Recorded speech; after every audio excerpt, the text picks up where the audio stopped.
يطفي مكيف، تبغين أحد يسوي لك مساج، تبغين أحد يجدل لك شعرك، تجيبين مساعدة شخصية، مو تجيبين عاملة تغسل مواعين وتكنس وتطبخ وتكوي። አልሰማንም እንዳትሉ አረብ ቤት ውስጥ ተቀጥረን የምንሰራ ሁላችንም ይመለከታል ማለት ነው። በተለይ አዲስ የመጣችሁ ቶቼ ቪዲዮን እስከ መጨረሻ ስሙ፣ ተመኑኝ ይጠቅማችኋል። እናንተ ለካ ለማወቅ በጣም ብዙ ዋጋ ያስከፍላል። ለካ ለማወቅ በጣም ብዙ ነገሮችን ያሳጣል። ለማንኛውም ይሄ ነገር ግዴታችን መስሏችሁ በዚህ ዙሪያ ዋጋ ስትከፍሉ የኖራችሁ ቶች ከአሁን በኋላ በቃ ብላችሁ ማስቆም ትችላላችሁ። እኔ አይደለሁም ያልኩት። በነገራችን ላይ መልእክቱ የተላለፈው ከሳውዲ አረቢያ ከመክተብ ነው ማለት ነው። በተለይ በአንዱ ዙሪያ በጣም ብዙቶች ሁሌ ሲማረሩ ሰማችኋለሁ እና ስለዚህ ይሄን ነገር አላደርግም ማለት ትችላላችሁ። መዳም ቤት ውስጥ ተቀጥራችሁ እየሰራችሁ መዳማችሁ ይሄን ነገር ካለቻችሁ በጭራሽ እንዳትሏት። እሱም ምንድን ነው መሰላችሁ? አሰላሙ አለይኩም ወራህመቱላሂ ወበረካቱ። ክርስቲያን ወገኖቼ ሰላም ብያለሁ። እንዴት ናችሁ? እኔ ያለው አልሐምዱሊላህ ነይም ሸቃሊት ነኝ። ዛሬም በአዲስ ቪዲዮ መጥቻለሁ። አብራችሁኝ ቆዩ። ለቻናሉም አዲስ ከሆናችሁ ላይክ፣ ሰብስክራይብ በማድረግ ቤተሰብ ሁኑ። ዛሬ በጣም ጠቃሚ የሆነ ቪዲዮ ነው ይዤላችሁ የመጣሁት የብዙ እህቶቻችን ችግርም ስለሆነ ይሄ ችግር ደግሞ እንግዲህ እናንተ ግዴታችሁ መስሏችሁ በዚህ ዙሪያ ዋጋ ስትከፍሉ የኖራችሁ ቶች ከአሁን በኋላ ግን ስለማይመለከታችሁ ይሄን ነገር ማቆም ትችላላችሁ። እንዳልኳችሁ በተለይ በአንዱ ዙሪያ በጣም ብዙ ቶች ሲማረሩ ሰማለሁ። ቀን ስሰራ የምውለው እኔ ነኝ፣ ቀን ዋጋ ስከፍል የምውለው እኔ ነኝ፣ ቀን ከፎቅ ከታች ስል የምውለው እኔ ነኝ። የሚደክማት ግን እሷ ነች። ከስራው በላይ ደግሞ እሷ ስራ ሆነችብኝ። ምን ላድርግ? ማን ነው እንደኔ ይህን ነገር ይህን ነገር እንደኔ ሁልጊዜ የሚያደርግ? የኔ ብቻ ናት ወይስ የሁላችሁም መዳም ናቸው? እያሉም በጥያቄ መልክም ብቻ በብዙ መልኩ በዚህ ነገር ላይ እህቶቻችን ብዙ ዋጋ እንደሚከፍሉ እንዳማረራቸው ሲናገሩ ሰማለሁ ማለት ነው። ቀደም ሲል እንግዲህ ቪዲዮ ቀንጨብ አድርጌ አሳይቻችኋለሁ። ያን ቪዲዮ እንግዲህ የተላለፈው ከሳውዲ አረቢያ ከመክተብ ከምሰራ ከአንዲት አረብ ነው። ወላይ ነው የምላችሁ። አረባውን ለመናገር ንግግሯ በጣም ደስ ይላል። ቁርአንና ሀዲሶችን እየጠቀሰች ስለ ሰራተኛ መብትም ስትናገር ነበር ማለት ነው። እና ምን አለች መሰላችሁ? አንዳንድ መዳሞች ወይም አንዳንድ ሴቶች አላችሁ ሰራተኛ ቤታችሁ ውስጥ ስላለ ብቻ የቤታችሁ ሙሉ ኃላፊነት ሰራተኛ ላይ ወስዳችሁ የምጥሉ፣ ነገር ግን ሰራተኛ እኮ ከእናንተ ቤት ስለገባች ብቻ ሁሉንም ስራ የማድረግ ግዴታ አለባት ማለት አይደለም። ቤታችሁን የማስተዳደር ግዴታ ያለባችሁ እናንተ ናችሁ። እነሱ የገቡት እኮ ሊያግዟችሁ እንጂ ሙሉ ሸክማችሁን ሊሸከሙላችሁ አይደለም። ስለዚህ ለምንድን ነው እንደዚህ የምታደርጉ ብላ እየተናገረች እያለ እንግዲህ እንዳልኳችሁ የመክተብ ባለሙያ ስለሆነች አንዳንድ መዳሞችም ደግሞ ጥያቄ ጠይቋታል። እና አንዷ መዳም ምን አለች መሰላችሁ? በጉልሻ ያለች ማለት ነው። እኔ ማውቃት አንዲት መዳም አለች አለች ማለት ነው። ወይም አንዲት ሴት አለች እና የምታደርገውን ነገር ልንገርሽ ብላን የተናገረችው። እንደኔ ግን ራሷ የምታደርገውን ነገር ነው የተናገረች ብዬ ነው ማምነው። ሀታ ማትሮም ትጠፋ ሙኬፍ፣ ሀታ ማትሮም ተሸቅል ሙኬፍ አለች ማለት ነው። ስሙልኝ እንግዲህ ወላይ በነገራችን ላይ ከኔ መዳም በላይ ሰነፍ መዳሞች ይኖራሉ ብዬ እኔ ገምቼ አላውቅም ነበር። ዛሬ ግን ስሰማ ደግሞ በጣም ነው የገረመኝ።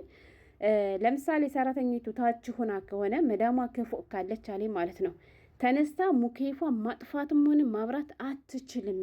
ለሙኬፍ ማብራትና ማጥፋት ስትል ብቻ ከታች ያለችውን ሸቃላዋ እንደውላ ያንን ሁሉ ደረጃ ወታ መታ እንድታጠፋላት ወይንም ደግሞ እንድታበራላት የምታደርግ መዳም አለች ስትል ተናገረች ማለት ነው። ማን? ሌላኛዋ መዳም።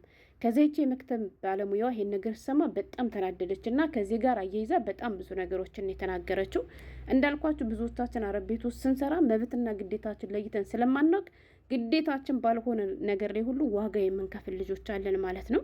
እና አንዲት መዳም የፈለገችውን ነገር የማስደረግ መብት አላት። ነገር ግን ለቤት ሰራተኛ የተፈቀደና ያልተፈቀደ ስራ አለ። ሰራተኛዋ ስለሆነች ብቻ የማይመለከታትን ነገር ማዘዝ አትችልም እሷ አለችና ለምሳሌ እሷ ይሄን ነገር እንዲደረግላት የምትፈልግ ከሆነ ሰራተኛዋን ሳይሆን ማዘዝ ያለባት ሌላ የሚያግዛት ሌላ አጋዥ ነው ማምጣት ያለባት። የዚህ ባለሙያ ይሆን እንጂ አንዲት የቤትን ሰራተኛ ይሄን ነገር አድርግልኝ ብላ የማዘዝ መብት የላትም ማለት ነው። ከሙኬፍ ጀምሮ እሷ ማን ስለሆነች ነው ሰራተኛዋ እየሰራች ከታች አንስታ መታን የሙኬፍ አጥፊልኝ የምትላት? እሷ አላህ ሙሉ እጅ ሰጥቷት ሙሉ አካል ሰጥቷት እየተንቀሳቀሰች አርበው ሽሪን ሳሂ በስ ትሹፍ ቴሌቪዥን በስ ትሹፍ ፊልም ውሹ ቢያህድ ውሹ ኢባ ያን ያለች ማለት ነው። ምን ይፈልጋል? ማን ያክል ሊያደክማት ነው? ማንን ያክል ሳል ወስዶ ምን ሊያደክማት ነው? አላህ ሙሉ ጤና ሰጥቷት ሀራሳ በሙሉ ፊልም የተጠላየዋለች ተነስታ ሙኬፍ ብታጥፋ ሙኬፍ ብታበራ መብራት ብታጠፋ መብራት ብትአበራና ምንድን ነው የሚጎልባ? ምንድን ነው ክብሯ የሚነካው? አይ ይሄንማ ማድረግ አልፈልግም ብላ ራሷን እንደ ሌላ ነገር ካየች ሌላ እንትን የሚያግዛት ወይም ደግሞ ሙሳዕዳ የሚያደርግላት ሰው መቅጠር ትችላለች እንጂ ሰራተኛዋን ግን የማዘዝ መብት የላትም አለች። እና ከዚያ በኋላ እንደገና በጣም ተናደ ነበር ስትናገር የነበረው። ሙኬፍ እንዲያጠፉላችሁ የምትፈልጉ ከሆነ ጸጉራችሁን እንዲሰሯችሁ የምትፈልጉ ከሆነ ጠጉራችሁን መስበቂያ ቀለም እንዲቀባችሁ የምትፈልጉ ከሆነ ማሳጅ እንዲያደርጓችሁ የምትፈልጉ ከሆነ ሀዳሙ ብሽቁል ማልከዳማ እንቶ ላዝም ትጅቡ ታኒ ይሳድኩ ማለት ነው። ሙሳዕዳ ትጅቡ ሌላ የሚያግዛችሁ አካል አምታችሁ ማሳጅ ማስደረግ ትችላላችሁ።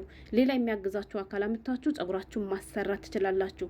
ሌላ የሚያግዛችሁ አካል አምታችሁ የጸጉራችሁን የፈለጋችሁትን ነገር መቀባት ትችላላችሁ። ሙኬፋችሁን ማስጠፋት ትችላላችሁ እንጂ አንድ ሸቃላ ቤታችሁ ውስጥ ተቀጥራ እየሰራች ምግብ እያበሰለች ቤት እያጸዳች ልጆችን እየተንከባከበች ልብስ እየተኮሰች እያጠበች እንቱም ከማን ትሰውሃች አለች ማለት ነው። እናንተ ደግሞ ከዚያ ሁላ ስራ በላይ ይሄን ነገር ታድርጉባታላችሁ። እንዴት ነው የምትችለው? እንዴት ነው የሚሆነው? ስለ ሰራተኛ ሀቅ እንዳልኳችሁ ቁርአን ጠቅሳ ሀዲስ ጠቅሳ እየተናገረች ነበረ።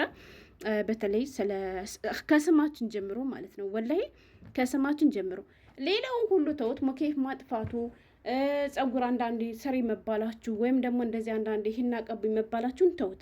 ግን በጣም ብዙ እህቶች በተደጋጋሚ ሲያማሩ የምሰማቸውን ነገር ልንገራችሁ። እሱም ምንድን ነው? ማሳጅ ገባችሁ? ቀን ስደክም ትሉ ብስሚላሂ ረህማን ረሂም ቀን ስደክም ትውላለች። ከዛ በኋላ ጋብላት እንግዲህ ታሊ ሰውዬ ማሳጅ ሶብትንሽ ጋብል ማተት ከሊሽቁል ሰውዬ ማሳጅ ትለኛለች አለች ማለት ነው። ጠዋት ተነስቼ ቤት ማጽዳት ልጀምር ስል ጋብል ያኔ ቤት ከማጽዳት በፊት ነይና ማሳጅ አድርጊ ሰውነቴን ማርገደት ሊዮም ያውር ጅስሚ ያውር ርጅሌ ያውር መድሪሹ ትለኛለች አለች ማለት ነው። እግሬን ያመኛል፣ እጄን አሞኝ፣ አንገቴን አሞኝ ሳልተኛ ያደርኩና ነይ ማሳጅ አድርጊኝ ትለኛለች አለች። ከምሳ በኋላ ደግሞ ምን ብትካል ሲገዳ ታሊ ሰውዬ ማሳጅ ትለኛለች አለች ማለት ነው። አሁንም እሷ ተኝታ ቆይታለች፣ በልታለች፣ ጠጥታለች። ያችን ምስኪን ሰራተኛ ግን ነይ ማሳጅ አድርጊኝ ትላታለች። አሁንም መቼ? ምሳ ሰዓት ላይ ደግሞ ማታ ጋብል ማልተድግዲ ታሊ ሰውዬ ማሳጅ ማታም ከፎቅ ከታች ስትል ዋጋ ስትከፍል ውላ ከመተኛቷን በፊት ደግሞ እንደዚያ እንድትደረግ የምትፈልግ መዳም አለች ማለት ነው። ስለዚህ ሀገሬ ልጆች መብታችንና ግዴታችን ማወቅ ለብዙ ነገር ይጠቅመናል። በተለይ እነሱ ማሳጅ የምታደርጉቶች ወላሂ አላደርግም ብላችሁ ማስቆም ትችላላችሁ። ይሄን ያክል አመት ስኖር እንድቻ አድርጌ መዳሜን ነክቻት አላውቅም። እንድቻ አድርጌ ማለት ነው። የሆነ ጊዜ አመልያ ተደረገችና የሚቀባ ክሬም ነበር። እሷን ራሱ ጓንት ለብሼ ነበር ለ3 ቀን ስቀባላት የነበር። በጣም ነው የምትጸየፋቸው። በነገራችን ላይ ብዙ ነገር አለ ሀገሬ ልጆች። ከነሱ ወደ እናንተ ሊተላለፍባችሁ ይችላል፣ ከድካማችሁ በላይ ራሱ ማለት ነው። እና ብዙ እነሱ ተቀላችሁ። ጤነኛ ሰው የለም፣ ሁሉም በሽተኞች ናቸውና ዋናው ቁም ነገሩ እንትን አልሰራም ማለት ትችላላችሁ። እኔ ሳልሆን ያልኳችሁ ቢሮ መክተቡ እንትን ህጉን የፈቀደልን ማለት ነው። እንዳልኳችሁ መልእክቱ የተላለፈው ከመክተብ ነው፣ ከመክተብ ባለሙያ ነው። የመክተብ ባለሙያ የምትናገረው ደግሞ ህጉ ላይ የሰፈረውን ነገር ነው። ስለዚህ ግዴታችን አይደለም። እንደዚህ ያለ ነገር አታስለምዱ። ስሩ ስትባሉ እምቢ በሉ። እናንተ ከዚህ ላይ ምኑኛ እንደሆነ ይህን ነገር የቀረጽኩት ልንገራችሁ። እዩትማ ማለት ነው። በቀን 7 ነው ኤክስፓየርድ የሆነ እኔ ሆዳ ማህታችሁ ጠጥቼ ስጨርስ አይዋለሁ ኤክስፓየርድ አድርጓል። ዛሬ ቀኑ ደግሞ 22 ነው። አላሳዝንም?